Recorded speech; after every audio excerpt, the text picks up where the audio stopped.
Now there are a few things about exercise and diet and how people eat and general attitudes that can impact on a person's health.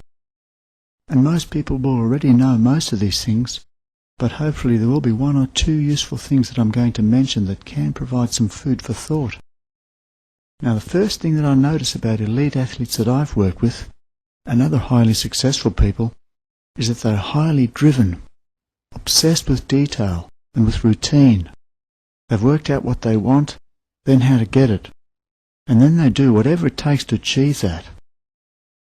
Now these traits are obviously very useful for our success and survival in life, and everyone has them to a degree. We shouldn't denigrate them, rather integrate them. Look at how they work and exploit them to help us get what we really want. Let's take the example of Mary, a 25-year-old retired elite athlete. She's highly driven and probably destined to be very successful in business. She knows image is very important, and she knows all about the relationship between calories in and calories out, and the implications on her weight, now that she's no longer in heavy training. Now Mary's about 168 centimetres tall with a light frame, so her theoretical healthy weight range is between 54 and 65 kilograms, and she's at a healthy weight, around 55 kilograms. Now theoretically she can put on up to 10 kilograms and still be healthy, but she'd hate to do that, and she's very conscious of the possibility of this scenario sneaking up on her if she doesn't watch the calories in versus calories out very carefully and relentlessly to make sure she gets what she wants. And Mary's the same as most people.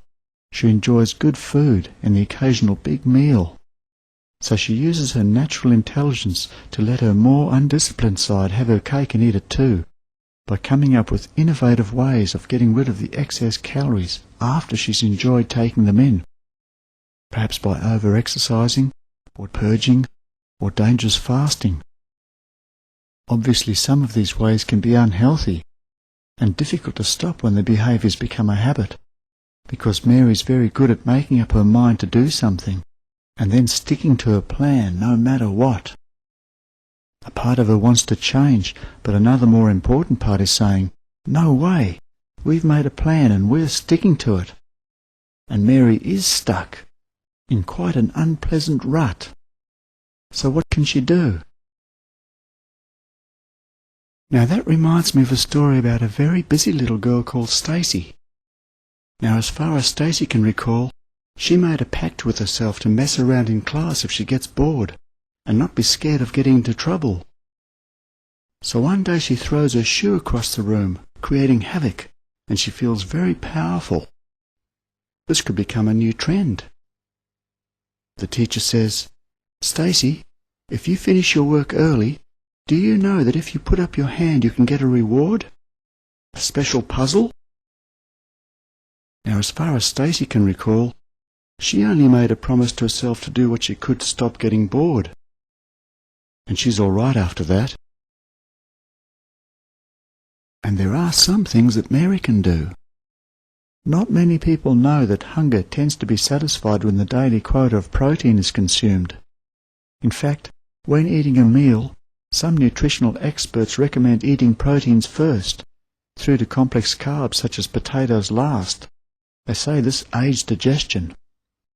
Anyway, the important point is that protein makes the meal more satisfying and prevents overeating.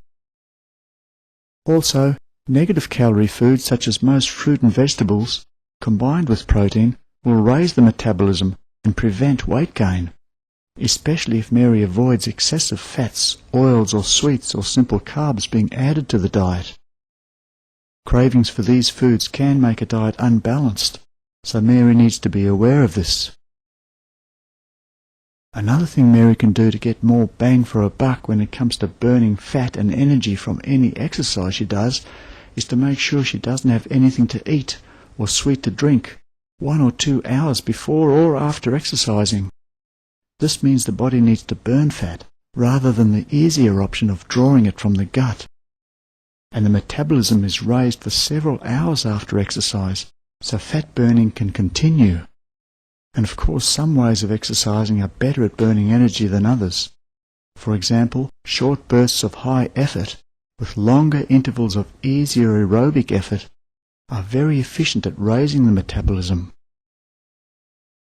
At the end of the day though, even though exercise is very important, it is overrated when it comes to weight management, unless someone's in training for a marathon or the Tour de France. Diet, what's eaten and how much, is the part of the equation that has the biggest impact for most people. I've learnt that the best way to persuade someone to change is to give them some useful information about other options of behaviour and let them figure out for themselves what they should do.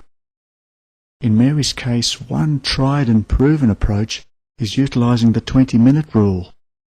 The 20-minute rule says, roughly 20 minutes after you've stopped eating, your stomach finally figures out if it's had enough and sends a message to your brain to stop eating. And if people aren't aware of this rule, overeating can be a problem, and it is a problem for many people whose eyes are 3 times bigger than their stomachs. But of course the 20-minute rule can be applied in many ways which can be helpful. For example, in Mary's case, if she plans to have a binge, perhaps a useful application of the 20-minute rule would be for her to give herself permission to go ahead and have a binge. And because the first part of the meal is by far the most enjoyable part, make her binge meal only 1/3 the size she did in the past. Then sit down and eat it at normal speed, and really enjoy every mouthful, knowing that she's well within the quota of what is healthy and allowable. In fact, her body actually needs this nutrition to be healthy. The next important step is for her to get involved in a pre-arranged 20-minute distraction. Listen to some beautiful music, read a book, or do something else that's enjoyable. She could do anything, really, to fill in the time. And there's no need to worry about what she's just eaten, because it's only 1/3 of the normal binge amount. She's actually better off anyway, because the best she could do with purging, for example, is get rid of only half of the 3 times larger amount. Or alternatively, it would take practically all day to exercise it off. Anyway, after 20 minutes of eating the smaller meal, she'll probably find she's not hungry, and there's no incentive to lose the calories in any unhealthy way. And what happens to the money saved on the other 2/3 of the binge meal that Mary never had? Mary could put that money on display in a big glass jar, in the form of $2 coins, and write "commitment" on the jar, and watch it grow very quickly, a tangible measure of her commitment to change. And so now Mary is free to digest these suggestions, and then change her behaviour. She is in control, and now she can achieve her goal of managing her weight in a much healthier way.